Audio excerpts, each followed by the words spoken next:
Media మిత్రులకు అందరికీ నమస్కారాలు. కర్నూలు 3వ పట్టణ పోలీస్ స్టేషన్ పరిధిలో వైఎస్ఆర్ కాంగ్రెస్ పార్టీ నాయకులు వైసీపీ కార్యకర్తలపైన దాడులకు వ్యతిరేకంగా వైసీపీ నాయకులు వైసీపీ కార్యకర్తలపైన పెడుతున్నటువంటి అక్రమ కేసులకు వ్యతిరేకంగా ఈ నెల 14వ తేదీన మేము ధర్నా కార్యక్రమం నిర్వహించడం జరిగింది. ఆ ధర్నా కార్యక్రమం యొక్క ముఖ్యమైన ఉద్దేశం ఏమిరా అంటే, ఇదే కర్నూలు పట్టణంలో సతీష్ అనే పిల్లోడు ఆత్మహత్య చేసుకొని చనిపోయినాడు. ఆ కుటుంబానికి న్యాయం చేయాలా, ఆ కుటుంబంలో ఆ పిల్లోడి చావుకు కారణమైన వాళ్ళపైన కేసు నమోదు చేయాలా అనే ఉద్దేశంతో మేము ఆ రోజు ధర్నా చేయడం జరిగింది. అంతేకాకుండా బాలు అనే పిల్లోడిపైన పోలీసుల వేధింపులు ఆగాల అనే ఉద్దేశంతో మేము ధర్నా చేసినాం. అంతేకాకుండా 3వ పట్టణ సిఐ గారిపైన చర్యలు తీసుకోవాలా అనే ఉద్దేశంతో మేము కలెక్టర్ ఆఫీస్ దగ్గర ఈ నెల 14వ తేదీన ధర్నా చేయడం జరిగింది. ప్రభుత్వాన్ని ప్రశ్నించినామని, మంత్రి గారిని ప్రశ్నించినామని గడిచిన 3 రోజులుగా తెలుగుదేశం పార్టీ వాళ్ళు, స్థానిక తెలుగుదేశం పార్టీ వాళ్ళు, ఎమ్మెల్యేలు, మంత్రులు, ఎంపీలు, లోకల్గా ఉన్న రౌడీ సీటర్లు, చివరిగా నిన్న మొన్న టీజీ వెంకటేష్ గారు అందరూ కూడా రకరకాలుగా మాట్లాడినారు. వాళ్ళ మాటలకు సమాధానం చెప్పాలనే ఉద్దేశంతోనే ఈరోజు ఈ ప్రెస్ మీట్ని ఏర్పాటు చేయడం జరిగింది. టీజీ భరత్ గారు సతీష్ కుటుంబాన్ని పిలిపించుకొని ఆ కుటుంబానికి న్యాయం చేసింటే ఈ కర్నూలు టౌన్లో ఆయన స్థాయి 100% పెరిగేది. ఆయన ఆ పని చేయకుండా సిద్ధార్థరెడ్డిని తిట్టిన వాళ్ళకి 10,000 రూపాయలు, సిద్ధార్థరెడ్డి పైన సెల్ఫీ వీడియో చేసిన వాళ్ళకి 20,000 రూపాయలు, ప్రెస్ మీట్ పెడితే గాన కార్పొరేటర్ సీటు, అంతకన్నా ఎక్కువ సిద్ధార్థరెడ్డి ఇంటిపైకి పోతామని చెప్తే గాన స్టోర్ బియ్యము, ఈ మాటలు ఈ డీళ్ళు అన్నీ చేయడంతో ఆయన స్థాయి 500% ఈ కర్నూల్లో పడిపోయింది. నేను అడిగిన ప్రశ్న ఏంది, వాళ్ళని సతీష్ అనే కుటుంబానికి ఒక దళిత పిల్లోడికి న్యాయం చేయమని నేను అడిగితే ఆయన ప్రెస్ మీట్ పెట్టి చెప్పిన మాట ఏమో తెలుసా? సిద్ధార్థ, నువ్వు టికెట్ తెచ్చుకో, 3 ఎలక్షన్లు చేసినావు, 3 ఎలక్షన్లు చేసినా కూడా నీకు ఏ పార్టీ టికెట్ ఇవ్వాలి అని మాట్లాడుతున్నాడు ఆయన. భరత్ గారు, మీ వయసు ఎంత సార్? 50 సంవత్సరాలు. మీరు ఎమ్మెల్యే అయింది ఏ వయసులో సార్? 48 సంవత్సరాలకి. మీరు మొట్టమొదటిసారి ఎమ్మెల్యే నిలబడింది ఎప్పుడు సార్? 43 సంవత్సరాలకి. నా వయసు ఎంత సార్? 33 సంవత్సరాలు. నీ వయసు వచ్చినప్పటికీ కూడా నాకు టికెట్ రాకుంటే అప్పుడు అడుగు. నేను ఎమ్మెల్యే కావాలనే కోరిక నాకన్నా ఎక్కువ నీకు ఉండడం ఏంది?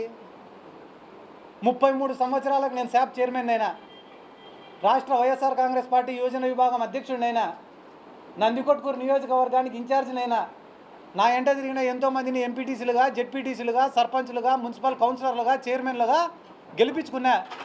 ఈ రాష్ట్రంలో ఎన్నో నియోజకవర్గాలు పార్టీ తరఫున ప్రచారానికి పోయినా, ఎన్నో ప్రెస్ మీట్లు పెట్టినా, ర్యాలీలు చేసినా, ధర్నాలు చేసినా, 33 సంవత్సరాలకే సిద్ధార్థరెడ్డి అంటే ఒక గుర్తింపు నేను తెచ్చుకున్నా. అదే 33 సంవత్సరాలకు మీరు ఉయ్యాలు ఊగుతాయినారా సార్? నేను అడిగే ప్రశ్న ఏంది? సతీష్ అనే కుటుంబానికి న్యాయం చేయండి సార్ అని నేను అడుగుతుంటే, సిద్ధార్థ టికెట్ తెచ్చుకో, నిలబడు, ఇదే నువ్వు మాట్లాడే మాట? అది అయిపోయిన తర్వాత ఏం చెప్తున్నారు సార్ మీరు? సిద్ధార్థ ఫాల్స్ అలిగేషన్స్ చేయొద్దు అని మాట్లాడుతున్నారు. మీరు ఏ ఫార్మా కంపెనీ కాడ డబ్బులు తెచ్చుకున్నారనేది నేను చెప్పేదానికి సిద్ధంగా ఉండా, కానీ గవర్నమెంట్లో ఉండేది మీరు. నేను ఫార్మా కంపెనీ పేరు చెప్తే ఏం చేస్తారు మీరు? వెంటనే రేపు పొద్దున్నే ఆ ఫార్మా కంపెనీ వాడిని మీ మీడియా ముందర కూర్చోబెట్టి మేము టీజీ భరత్కు ₹1 కూడా ఇవ్వలేదని చెప్పిస్తారు. ఫాల్స్ అలిగేషన్లు చేసినాడు సిద్ధార్థరెడ్డి అని మాట్లాడుతున్నారు. ఫాల్స్ అలిగేషన్లు చేసింది సిద్ధార్థరెడ్డి కాదు. ఫాల్స్ అలిగేషన్లు చేసి అధికారంలోకి వచ్చింది తెలుగుదేశం పార్టీ నాయకులు. ఇదే కర్నూలు టౌన్లో నారా లోకేష్ పాదయాత్రకు వచ్చినప్పుడు హఫీజ్ ఖాన్ 600 కోట్లు ఎత్తినాడు అని చెప్పి మీరు అలిగేషన్ చేసినారు. ఈరోజు టీజీ భరత్ గారు మంత్రి 2 ఏళ్ళు అయింది, కూటమి గవర్నమెంట్ ఏర్పడి 2 ఏళ్ళు అయింది. కనీసం 6 కోట్లన్నా రికవరీ చేసినారా? దిన్నదేవరపాడు కాడ ఉండే ఈ రోజు కూడా వెంచర్లు వేసుకుంటున్నారు, అమ్ముకుంటున్నారు. మీరు అడ్డుకున్నారా? మా పక్క నియోజకవర్గంలో కాటసాని రాంభూపాల్ రెడ్డి గారు ఉన్నారు. ఆయన పైన నారా లోకేష్ చేసినటువంటి అలిగేషన్ ఏంది? కబ్జాల కాటసాని రాంభూపాల్ రెడ్డి గారి చెరలో నుంచి ఈ రోజు వరకు మీరు ఎన్ని ఎకరాల భూమిని రికవర్ చేసినారు? ఎన్ని ఎకరాల భూమిని మీరు పేదవాళ్ళకు పంచినారు? గుండు సున్నా. అంటే ఫేక్ అలిగేషన్లు చేసేది మీరేనా? అయిపోయిన తర్వాత ఆడ శ్రీశైలంకు పోయినారు. ఆడ ఉన్న శిల్పా చక్రపాణి రెడ్డికి ఒక పేరు పెట్టినారు. ఏమని? చీటింగ్ చక్రపాణి రెడ్డి అని పెట్టినారు. ఆయన పైన ఈ రోజు వరకు ఎన్ని చీటింగ్ కేసులు నమోదు చేసినారు? ఎన్ని 420 కేసులు నమోదు చేసినారు? చేయలేకపోయినారు. ఎందుకు చేయలేకపోయినారు? ఆ రోజు ఓట్ల కోసం ఆయన పైన కూడా ఫేక్ అలిగేషన్స్ చేసినారు కాబట్టి. ఆడదాం ఆంధ్రాలో సిద్ధార్థ రెడ్డి 400 కోట్లు ఎత్తినాడంట. ఇది ఒకరోజు ఆర్టికల్. రెండో రోజు ఆడదాం ఆంధ్రాలో సిద్ధార్థ రెడ్డి 200 కోట్లు ఎత్తినాడంట. ఒకరోజు 100 కోట్లు ఎత్తినాడంట. అన్నీ అయిపోయి లాస్ట్కి ఈరోజు ఏమి ఇచ్చినారు? విజిలెన్స్ వాడు 40 కోట్ల అవకతవకలు జరిగినాయి కాబట్టి సిద్ధార్థ రెడ్డి పైన కానీ మినిస్టర్ గారి పైన కానీ క్రిమినల్ చర్యలు తీసుకోవాలంట. అధికారం చేతిలో ఉంది కదా అని చెప్పి తప్పుడు కేసులు, తప్పుడు కంప్లైంట్లు నమోదు చేసి ఇబ్బందులు పెడతా అంటే ఎవరు? మీరు కాదా? మీరు చేస్తానే ఫాల్స్ అలిగేషన్లకి, ఫాల్స్ కేసులకి మళ్ళీ తిరిగి సిద్ధార్థ రెడ్డి ఫాల్స్ అలిగేషన్లు చేస్తారని మాట్లాడతారా? వీళ్ళకి సపోర్టుగా మళ్ళీ టీజీ భరత్ గారికి సపోర్టుగా మా ఎంపీ గారు ఎవరు? బైరెడ్డి శబరి గారు. ప్రస్తుతానికి మార్కెట్లో డీజిల్ పెట్రోల్ దొరకడంలే పాపం. అయినప్పటికీ కూడా పెట్రోల్ బంకుకు పోయి డీజిల్ పట్టించుకొని ఆమె తొందరగా పరిగెత్తుకుంటా దెబ్బ కర్నూలుకి వచ్చి సిద్ధార్థ రెడ్డి గారు రౌడీ గూండా అని మాట్లాడినారు. సంతోషం మేడం శబరి గారు, సంతోషం. మీరు నా గురించి బాగా మాట్లాడినారు, సంతోషం. కానీ ఈరోజు మీడియా సమావేశం ద్వారా మిమ్మల్ని నేను ఒకటి అడగాలనుకుంటానా. మీ ఫాదర్ని బైరెడ్డి రాజశేఖర రెడ్డి గారిని గౌరు వెంకటరెడ్డి వాడు ఒక వేస్ట్ ఫెలో అని మాట్లాడి ఈ రోజుకి 2 నెలలు అయింది. ఎందుకు మీరు ఈ రోజు వరకు కౌంటర్ ప్రెస్ మీట్ పెట్టలే? నందికొట్కూరు మార్కెట్ యార్డ్లో మాండ్ర శివానందరెడ్డి అనే ఆయన ఇదే బైరెడ్డి రాజశేఖర రెడ్డి గారిని ఈ నందికొట్కూరులో 2 సార్లు ఎమ్మెల్యే గెలిచిన ఒక జోకర్ గాడు ఉన్నాడని మాట్లాడినాడు. దానిపైన మీరు ఎందుకు ప్రెస్ మీట్ పెట్టాలా? స్పందించలే. నందికొట్కూరు ఎమ్మెల్యే జయసూర్య గారు ఏమన్నాడు? ఆయన బైరెడ్డి రాజశేఖర రెడ్డికి మా తెలుగుదేశం పార్టీకి సంబంధమే లేదు, అతను చెప్తే ఏ ఒక్క అధికారి కూడా స్పందించాల్సినటువంటి అవసరం లేదు అని చెప్పి 100 మంది ముందర మాట్లాడినాడు. దానిపైన మీరు ఎందుకు స్పందించలే? దానిపైన స్పందించారు. కానీ సిద్ధార్థ రెడ్డి పైన స్పందించాలంటే మాత్రం వెంటనే పరిగెత్తుకుంటూ వస్తారు. పరిగెత్తుకుంటూ వచ్చి రౌడీ గూండా క్రిమినల్. సిద్ధార్థ రెడ్డి గారు రౌడీనా కాదా అని చెప్పడానికి మిమ్మల్ని ఎంపించేసినారా? 5 పైసలైనా నిజాయితీ ఉండాలి కదా. పిల్లల్ని గారాబంగా చూసుకునే తల్లిదండ్రులు ఉంటారు, అల్లారు ముద్దుగా చూసుకునే తల్లిదండ్రులు ఉంటారు. కానీ కొండ మీద కోతినైనా తీసుకొని వచ్చి ఇచ్చే తల్లిదండ్రులు చాలా తక్కువగా ఉంటారు. బైరెడ్డి శబరి గారికి డాడీ నాకు ఎంబీబీఎస్ సీట్ కావాలంటే కొనిచ్చినాడు. డాడీ నాకు పీజీ సీట్ కావాలంటే కొనిచ్చినాడు. డాడీ నాకు ఎంపీ సీట్ కావాలంటే కొనిచ్చినాడు. 100 కోట్ల ఆస్తులు ఇచ్చినాడు. ఈ ప్రపంచంలోనే లావిష్ లైఫ్ స్పెండ్ చేసుకునేంత అవకాశం నీకు ఇచ్చినాడు మీ ఫాదర్. అటువంటి మీ ఫాదర్ని ఎవడు పడితే వాడు విమర్శిస్తుంటే ఒక్కరోజు స్పందించని బైరెడ్డి శబరి గారు సిద్ధార్థ రెడ్డి పైన మాట్లాడమంటే మాత్రం అమెరికాలో ఉన్న ఫ్లైట్ ఎక్కి కర్నూలుకి వస్తారు. ఎందుకు? ప్రతిపక్షంలో ఉండాలే, ఏం మాట్లాడినా చెల్లిపోతుంది. నేనేమన్నా మాట్లాడినా తిరిగి మాట్లాడాడులే. ఒకవేళ వాడు ఏమన్నా మాట్లాడితే నేను వెంటనే ప్రెస్ ముందు కూర్చొని మహిళను ఎవరైనా ఇలా మాట్లాడచ్చా అండి, డాక్టర్ని ఎవరైనా ఇలా మాట్లాడచ్చా అండి అని ఏడ్చి మళ్ళీ బురద అంతా వాడిపైన చల్లొచ్చని ఒక ఆలోచన. వాని ఎంట ఉండేది కిడ్నాపర్లు, గంజాయి బ్యాచ్. నా ఎంట ఉండేది సరే వాళ్ళే. నిన్న ఆమె ప్రెస్ మీట్ మాట్లాడే ముందర ఆమె వెనక నిలబడిన ఒక్కొక్కని పేరుతో సహా చెప్తాను నా వల్ల లాభ పొందినాడు. ఆమె వెనక పక్క నిలబడిన చెరుకుచెర్ల సుధాకర్ రెడ్డి అనేటువంటి మున్సిపల్ చైర్మన్ చేసింది సిద్ధార్థ రెడ్డి. మున్సిపల్ చైర్మన్ అయ్యేదానికి డబ్బులు ఖర్చు పెట్టుకున్నాడు, అది కూడా నష్టపోకూడదని అతని బిడ్డకు మెడికల్ సీట్, ₹1 కోటి విలువ చేసే మెడికల్ సీట్ ఇప్పించింది ఇదే సిద్ధార్థ రెడ్డి.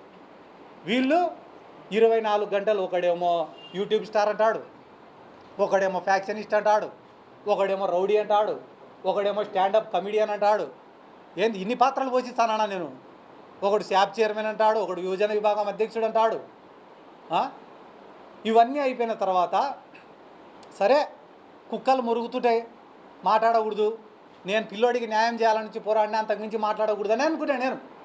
కానీ దురదృష్టవశాత్తు నిన్న టీజీ వెంకటేష్ గారు మాట్లాడినారు. 75 ఏళ్ళు 80 ఏళ్ళు వయసు ఉంటుంది ఆయనకి. ఎవరికి? టీజీ వెంకటేష్ గారికి. ఆయన నా పేరు ప్రస్తావించకుండా నిన్న మొన్నటి వరకు నాకు కొంచెం ఇష్టం ఉన్నింది, ఆ ఇష్టం కూడా పోయింది. ఇప్పటి నుంచి మేము కూడా ఏందో మా కథ ఏందో చూపిస్తాము. వాస్తవం చెప్పాలంటే సార్, నిజం చెప్తాను సార్, టీజీ వెంకటేష్ గారు మీరు కూడా చూస్తుంటారు, నాకు మీరంటే కూడా చాలా అభిమానము, రెస్పెక్ట్ సార్. దేశవ్యాప్తంగా ఒక పేరు, ఒక గుర్తింపు ఉన్న నాయకులు మీరంటే కూడా నాకు చాలా రెస్పెక్ట్.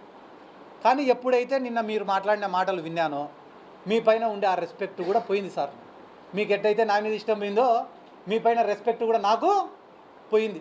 ఎందుకంటే మీరు మాట్లాడిన మాటలు ఎంత డబ్బులైనా పెడతా, ఎంత డబ్బునైనా వారేస్తా, మీడియానైనా కొంటా, పోలీసునైనా కొంటా, జ్యుడిషియరీనైనా కొంటా, రాజకీయ నాయకులైనా కొంటా, నా ముందు ఎవడైనా కూడా బానిసల్లాగా బతకాల్సినంత అహంకారంతో మాట్లాడినారు సార్ మీరు. మీ వయసుకు మీరు మాట్లాడే మాటలు కానే కాదు. పిల్లల మేమేమైనా మాట్లాడుకోవచ్చు, అట్లీస్ట్ మీ కొడుకైనా మాట్లాడచ్చు, కానీ సార్ మీరు మాట్లాడే మాటలు కానే కాదు సార్. ఏమంటున్నారు సార్ మీరు? రాయలసీమలో మీసాలు తిప్పుకొని తిరిగిన వాళ్ళు కూడా నా ముందర మీసాలు దించుకున్నారంట. ఎవరో నలుగురు పేర్లు చెప్తే సార్ ఇంటా సార్ నేను కూడా. ఎవరు వాళ్ళు మీసాలు దించుకునే వాళ్ళు? బైరెడ్డి రాజశేఖర రెడ్డే, మా కాటసాని రాంభూపాల్ అన్ననా, లేకుంటే మా ఎదురూరు విష్ణు అన్ననా, లేకుంటే కేఈ ప్రభాకర్ గారా? ఎవరు వాళ్ళు మీసాలు దించుకునే వాళ్ళు? ఎవరు సార్? పేర్లు ఉంటాయి కదా, చెప్పచ్చు కదా పేర్లు కూడా. అంత మాట అన్నోళ్ళు నాకు తెలిసి మీ ముందర కిందికి దించుకొని మీసాలు దించుకొని ఉండేది ఒకటే ఆయన్నే, ఆయన సోమిశెట్టి వెంకటేశ్వర్లు. ఆయనకు మీసాలు లేవు. కాబట్టి ఇంతగా మీరు ఒక విమర్శను తీసుకోలేని స్థాయిలో ఉంటే ఎట్టా సార్? టీజీ భరత్ గారు ఈరోజు రాష్ట్రానికి మంత్రి సార్. ఆయన ఒక రాష్ట్రానికి మంత్రి ఏం చేస్తున్నాడో తెలుసా సార్? ఈరోజు కర్నూలులో ఆయన సోషల్ మీడియా, ఫేస్బుక్లో, ఇన్స్టాగ్రామ్లో ఆయన పైన ఎవరైనా కామెంట్లు పెడితే, ఆయన పరిపాలన పైన ఎవరైనా కామెంట్లు పెడితే వెంటనే మనుషుల్ని పంపించి తన్నియడము, ఆ మనుషుల్ని ఎత్తుకొని వచ్చి పోలీస్ స్టేషన్లలో ఐటీ కేసు పెట్టడం. ఏ స్టేషన్లో నమోదు కాలే. నిన్నగాక మొన్న తాండ్రపాడు పిల్లోడిని కొట్టారు, డోన్ నియోజకవర్గానికి సంబంధించినోడు.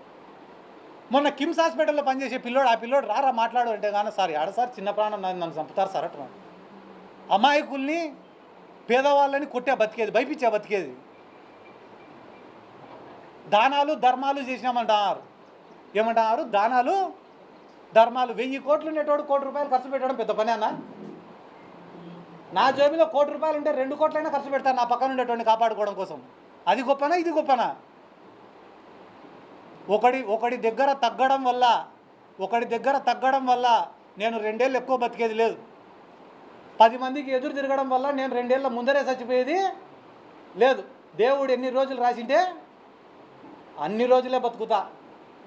చిన్నప్పుడే నేను నేర్చుకునే ఒక మాట ఏందిరా అంటే, బలవంతుడి పక్క నిలబడితే నీ జీవితం సుఖంగా ఉంటుందంట, సంతోషంగా ఉంటుందంట, ఎటువంటి ఇబ్బందులు ఉండవంట, జీవితం సాఫీగా గడిచిపోతుందంట బలవంతుడి పక్క నిలబడితే. కానీ ఈ సమాజం నిన్ను గుర్తించదంట. అదే బలహీనుడి పక్క నిలబడితే కష్టాలు ఉంటాయి, అవమానాలు ఉంటాయి, బాధలు ఉంటాయి, ఇబ్బందులు ఉంటాయి. కానీ ఈ సమాజం ఏదో ఒక రోజు నువ్వు చచ్చిపోయే లోపల నిన్ను హీరోగా గుర్తిస్తారు. కష్టమో నష్టమో పోరాడడానికే సిద్ధపడినా నేను. అమ్ముడు పోయేటోళ్ళు ప్రతి దాంట్లో ఉండొచ్చు, మీడియాలో ఉండొచ్చు, పోలీసులలో ఉండొచ్చు, పొలిటికల్ లీడర్లలో ఉండొచ్చు, అన్ని దాంట్లలో అమ్ముడుపోయే వాళ్ళు ఉండొచ్చు. కానీ నిజాయితీగా బతికేటోళ్ళు కూడా ప్రతి దాంట్లో ఉంటారు, మీడియాలో కానీ, పోలీసులలో కానీ, రాజకీయ నాయకులలో కానీ, జీవితంలో కానీ. నేను ఏ కేటగిరీలోకి వస్తానో కూడా తొందరలో మీకే చెప్తా. మా కాడ 100 కోట్ల ఆస్తులు ఉన్నాయనంటున్నారు వాళ్ళు. నా కాడ ఏంది లేదు, 1 రూపాయి లేదు.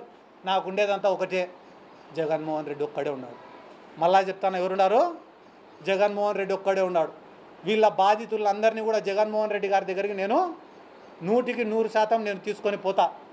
నేను జగన్ సార్ దగ్గర మాట తీసుకుంటా. ఎందుకు మాట తీసుకుంటా అంటానా అంటే, వీళ్ళు చెప్తానే మాట ఏమో తెలుసా? బయటికి మా పార్టీని గొడ్డలి పార్టీ అంటున్నారు, విమర్శిస్తున్నారు. కానీ లోపల మా పార్టీకి సంబంధించిన మాజీ ఎమ్మెల్యేలతో, మాజీ మంత్రులతో, టీటీడీకి సంబంధించిన వాళ్ళతో, ప్రతి ఒక్కరితో వీళ్ళు కాంటాక్ట్లో ఉన్నారు. కాంటాక్ట్లో ఉండి వీళ్ళు ఏం చెప్తున్నారు? రేపు వైసీపీ వచ్చినా కూడా మా ఫ్యాక్టరీలకు కానీ, మా ఆస్తులకు కానీ, మా అవినీతికి కానీ ఎటువంటి ఇబ్బంది ఉండదని చెప్పి వాళ్ళు కాలర్ ఎగరేసుకొని చెప్తున్నారంటే దానికి కారణం మా దాంట్లో కూడా కొంతమంది వాళ్ళతో టచ్లో ఉండారు కాబట్టి నేను ఎవరితో మాట్లాడను, డైరెక్ట్ పోయి జగన్మోహన్ రెడ్డి గారితో మాట్లాడతా. ఆయన కానీ విషయం తెలుసుకుంటా. ఆయన చెప్పిన తర్వాతనే ఇక్కడ ఉన్న బాధితుల్ని తీసుకొని పోతా. ఈ మొత్తం అంశాలపైన నాకు చాలా ఇచ్చినారు, ఇద్దరు డాక్యుమెంట్లు ఇచ్చినారు, పుస్తకాలు ఇచ్చినారు. ఆల్కలీస్ ఫ్యాక్టరీ పైన మాట్లాడమన్నారు, ఈడ ఉన్న చైతన్య కాలేజీల పైన మాట్లాడమన్నారు, గోశాల భూములలో ఉండే ఖజానా జ్యువెలర్స్ గురించి మాట్లాడమన్నారు, వక్ఫ్ బోర్డు భూముల గురించి మాట్లాడమన్నారు, తుంగభద్ర నీళ్ళని ఎట్ట తీసుకుపోతారో మాట్లాడమన్నారు, ఆల్కలీస్ నుంచి వచ్చే వ్యర్థాలను ఏ రకంగా తుంగభద్ర కలుషితమవుతుందో మాట్లాడమన్నారు, పొలాలు ఎందుకు పండడం లేదో మాట్లాడమని చెప్పినారు, అదే రకంగా అక్కడ ఉన్న పశువులు ఏ రకంగా చచ్చిపోతానేమో మాట్లాడమని చెప్పినారు. అన్న వాళ్ళ మాఫియా సిద్ధార్థరెడ్డి క్రిమినల్ అని మాట్లాడుతున్నారు కదా, నేను కనిపించే క్రిమినల్ అయితే వీళ్ళు కనపడని క్రిమినల్ అని చెప్పన్నా వాళ్ళ గురించి అని నాకు కొన్ని వందల మంది ఫోన్లు చేసి మాట్లాడమని చెప్తున్నారు. కానీ వాళ్ళేం ఆలోచిస్తున్నారు తెలుసా, రోజుకు 20 మందితో సిద్ధార్థరెడ్డి గారిని తిట్టిస్తే నేను షెడ్యూల్ని వాళ్ళు మంచోళ్ళు అవుతారని అనుకుంటున్నారు. ఇది ఏ జనరేషన్ అన్న? మీ దెబ్బకు భయపడి ఎవరు మాట్లాడడం లేదేమో బయట, కానీ మీకున్న పెద్దరికాన్ని మొత్తం మీరు గడిచిన వారం రోజుల్లో పోగొట్టుకున్నారని కూడా ఈ సందర్భంగా తెలియజేసుకుంటూ ఈరోజు ఆహ్వానించిన వెంటనే ఇక్కడికి వచ్చిన విలేకరుల సోదరులకు అందరికీ కూడా నా ప్రత్యేక ధన్యవాదాలు తెలుపు సెలవు.